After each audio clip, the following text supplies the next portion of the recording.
There is now an extraordinary standoff, isn't there, between Jenni Hermoso and the Spanish Football Federation. So what next, do you think? That's certainly one way to paint the picture. It seems as though they've launched all-out war against one another.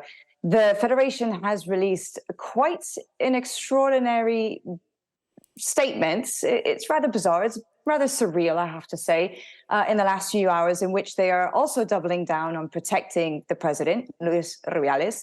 They say, or they claim, that he did not lie. They also said they're going to take legal action against FitPro, which is the union that represents Jenni Hermoso, the player in question. But I think most disconcerting of all is these 4 photos that they're using as what they consider to be evidence. And the photos actually look doctored. They look fake. And obviously, this will have to be investigated. This will have to be confirmed. But if you put the photos next to the TV images that we saw, they do not match up. In the photos, it looks as though she's lifting Luis Rubiales, the president, which is what he claims she did. But in the TV images, it's clearly the other way around. And this all has to do with initiating what Luis Rubiales considers to be consent. So that's sort of the posture of the Federation right now. On the other hand, you have the government that, in parallel, has already opened up proceedings in order to get him suspended. They started it yesterday. They will take these official complaints to the administrative courts as soon as Monday, in which case they will then continue to proceed with this idea of having him suspended. Luis Rubiales will have to go to the court himself and continue to give further explanations. And based on the severity of what they find, they will then determine the consequences with which to give him, if any. Meanwhile, how much support does Rubiales have there in Spain?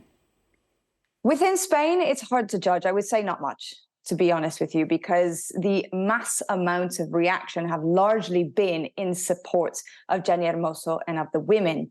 He does have his supporters. I think we clearly saw that in the assembly itself.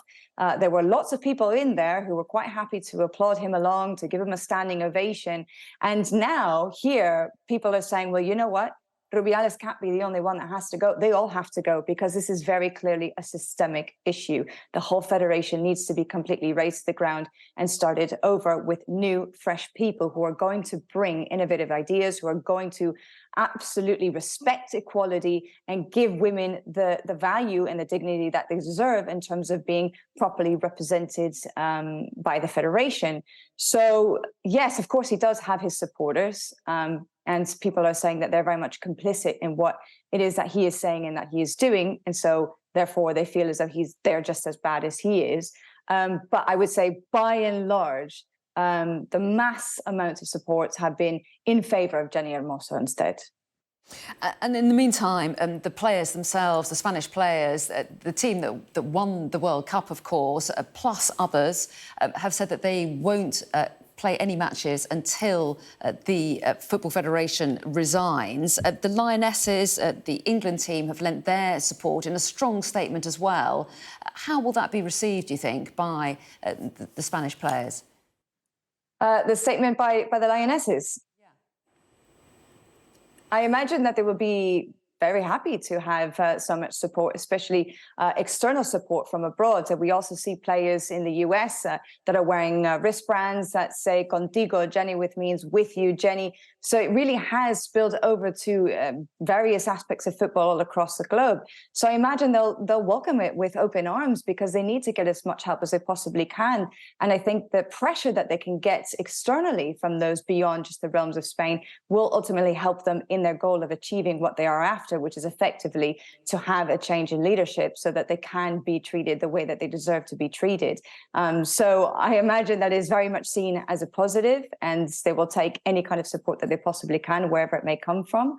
And hopefully it will only continue, because it really has become so crazy and so absurd, and it's gone completely out of hand. And unfortunately, it does leave you with this feeling as though it's only going to continue to get worse from here.